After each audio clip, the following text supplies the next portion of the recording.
Okay guys, welcome back na naman sa aking YouTube channel. No? So bukas update kay Nycro starting yun ng 7 AM ng umaga hanggang 9:30 AM ng umaga pa rin. So ano ba yung mga main updates? So una-una, 9 new events will be introduced. So balikan natin. Pangalawa, World Dungeon Season 21 will commence. Regarding dito guys, kung nakakapasok kayo dyan sa World Dungeon, yung Valor coin nyo, ibili nyo mamayang reset ng Brilliant tsaka yung Pitch Black, no? Na pang-degrade. Tapos yung pangatlo, World Content Season 10 will commence. And pang-apat, new glider added. Okay, so sulipan natin yung regarding sa glider ito. So ayan, Phoenix of the Sun. Yan, bagong glider guys. Siguradong tataas yung Morion, Piece of the Sky, yung related sa sa glider guys. Including na syempre yung Meti, may pag-angat yan. Yung old aircraft hindi na siguro, sobrang dami na kasing stocks noon no, mga boss. So ayan, merong bagong legend tsaka hero. So meron ditong glider, agila ba to? So ayan, hindi kasi maklose eh. Yun no. Grabe, angas. Tapos dito, ito parang chinelas eh no. Parang glider na may chinelas lang. Ito maangas to. Liit mga bossing. Okay?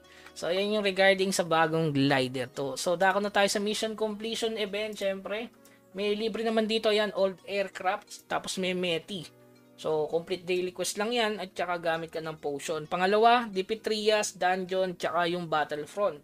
So, regarding yan sa enhancement scroll. So, okay naman yan, pang codex. Refine gear, yan, sakto yan para sa mga bootcamp player na hindi pa nakakapag-def 2. So, another refine gear na naman. Tapos ito, binago. Medyo hindi goods yung pagdating sa Nycro gear. Pero dahil kaya nga inangat to ng 5 times kasi dalawa na yung reward. Alam ko dati isa lang eh.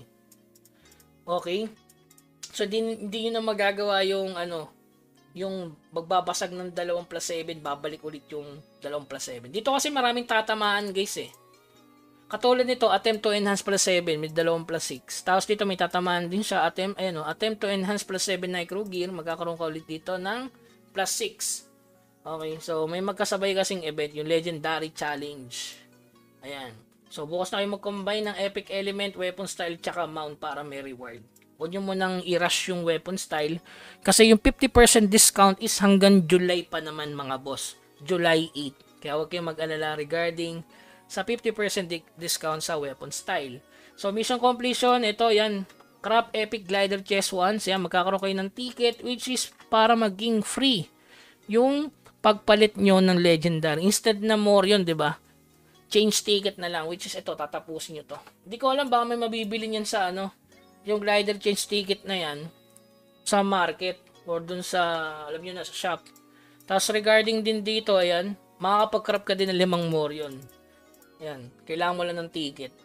Pag yan mura, alam na, no? Tapos ito, syempre yung crop ulit ng glider, puro glider guys eh.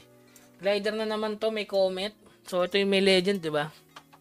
Tapos yung dulo, glider ulit. So, glider talaga yung focus ngayon, mga bossing. Okay? So, sa check-in event naman nila, ayan, maganda naman kasi libre lahat.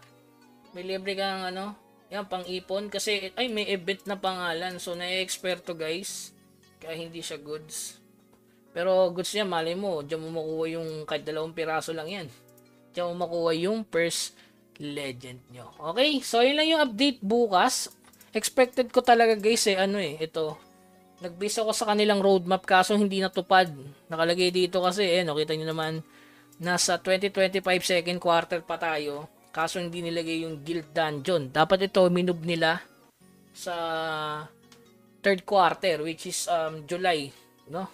Tapos na yung second quarter, dapat ito yung update eh. Kasi nauna na to, 'di ba? Yung marami nag-aasa akin kung ibabalik pa to. Depende. Kasi dahil dyan bumaba yung mga item related sa token, di ba? Okay? So, yun lamang guys. Keep grinding. Huwag kalimutan mag-subscribe sa ating channel para sa iba pang update. Hanggang sa muli.